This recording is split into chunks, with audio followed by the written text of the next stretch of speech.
We'll start in January of 2024. Right away, we can see that the Jewish month of Shavuot, colored in red, starts in the middle of the month of January with the new moon.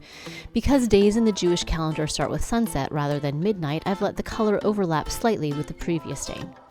We should also note that the Jewish year doesn't start in January. This month is in the middle of the Jewish year AM 5784.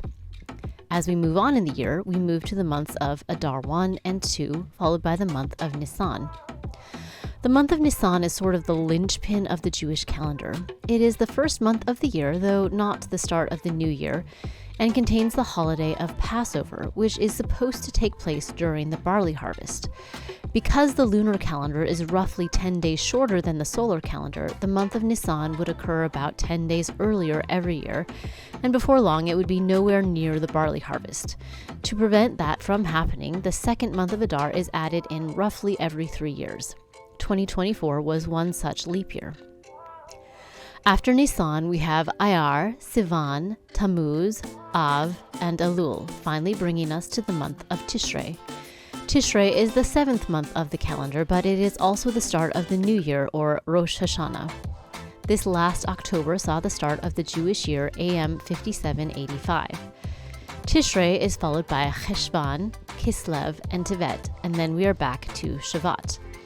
Because of the added month of Adar in 2024, Shavuot starts later in 2025 than the previous year, and 2025 holds only 1 month of Adar. With 2024 and 2025 side by side, you can see that, aside from the extra Adar, the same months are repeated, but all starting and ending at slightly different times. You should also see that the months all start and end right around the new moon and are either 29 or 30 days long. So far, we've only discussed 2 holidays, Passover and the New Year, or Rosh Hashanah, because those holidays directly affect the calendar. However, there are several other significant holidays, so we're going to use 2025's calendar to look at the holidays in the order in which they will occur. I'm specifically going to mention holidays that would have been significant in Jesus' life, so this will not be a complete look at all holidays currently in the Jewish calendar. If you are interested in that, I will put some links in the description. The first holiday or holy day we must mention is the Sabbath or Shabbat. Every week ends with a Shabbat celebration starting at sunset on Friday evening and ending after sunset on Saturday evening. There are several places in the Gospel where a Shabbat observance is mentioned, so we know this was a recurring day of rest in Jesus' life. Every month starts with a new moon and is marked by a minor holiday called Rosh Chodesh, the head of the month. The Shabbat and Rosh Chodesh holidays I have not marked on my calendar. Aside from these, there are several smaller holidays that I've left off my calendar, but most of the holidays that I have included are ones that would have been celebrated in Second Temple Judaism as best I can tell. As I record this in January of 2025, we've already seen a couple holidays this year, but we'll see them again in December, so we'll skip over them for now. Our first holiday that is still coming up in 2025, that would have probably been of significance to Jesus, is in March, Purim or Purim. Purim means lots, after the casting of lots in the story of Esther. It commemorates the salvation of the Jewish people from the plots of Haman. We don't know for sure if or how Jesus celebrated Purim, but it's fairly likely that he did. A reasonable argument can be made that the unnamed festival in John 5:1 is Purim, though there are other possibilities, and we'll talk about that more later. You may notice a couple of holidays labeled with a Purim after the first. This is because Purim is celebrated differently in walled cities than in unwalled cities. It's complicated. We're going to leave it there. In April, we have Pesach, or Passover. It commemorates the events of the Exodus from Egypt. It is celebrated for 8 days, starts near a full moon. It also includes the Feast of Unleavened Bread and probably the Feast of First Fruits.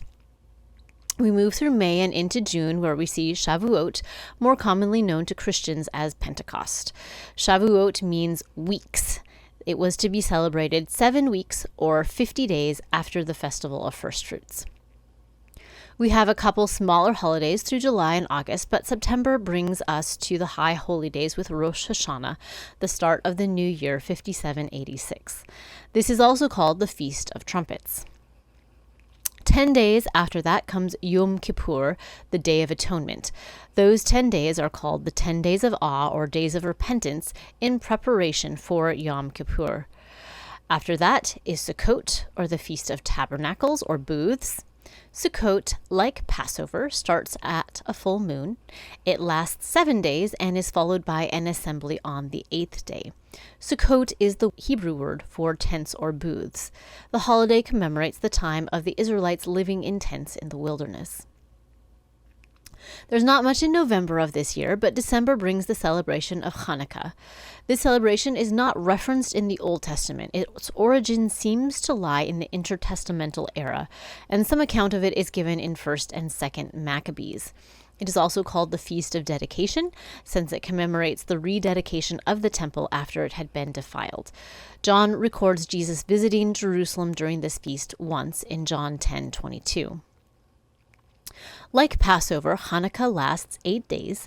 Unlike Passover and Sukkot, it starts during the last quarter of the moon cycle rather than around the full moon. And that brings us to the end of the year. The same holidays will repeat in 2026 on the same Jewish months and days, though they will fall differently on our Gregorian calendar. Here is a table with these holidays and the months of the Gregorian calendar that they generally fall in. So far, I have emphasized aligning the Jewish calendar with the Gregorian calendar and with the lunar cycle. It is important to remember that the Jewish calendar is also an agricultural calendar. Most of the main holidays occur around harvest times. Here is the cycle of seasons as experienced in much of the Mediterranean region, and roughly where the Jewish holidays align on that. You can see that the Passover happens at the barley harvest, Shavuot at the wheat harvest, and Sukkot and other fall holidays happen near the end of the fruit harvest. Significantly, Sukkot is the time when prayers for rain start being offered. I'm going to end the overview of the calendar here with another disclaimer that this is very simplified, and if you're interested in more details, I will put links in the description where you can find out more.